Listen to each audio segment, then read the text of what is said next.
സുപ്രഭാതം. നമ്മുടെ ജീവിതത്തിൽ ചില സമയങ്ങളിൽ നാം കടുത്ത പ്രതിസന്ധി അനുഭവിക്കാറുണ്ട്. ആ സമയത്തെ നമ്മുടെ ആഘാതങ്ങളും വേദനയും വികാരങ്ങളും ആരും മനസ്സിലാക്കി എന്നും വരികയില്ല.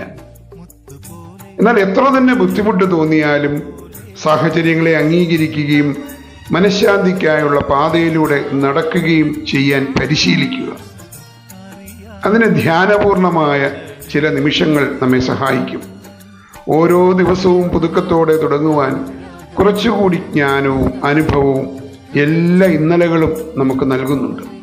ഉലയാതെ പിന്തുടരുക. ശുഭദിനം നേർന്നുകൊണ്ട് തോമസ് പി ജോൺ.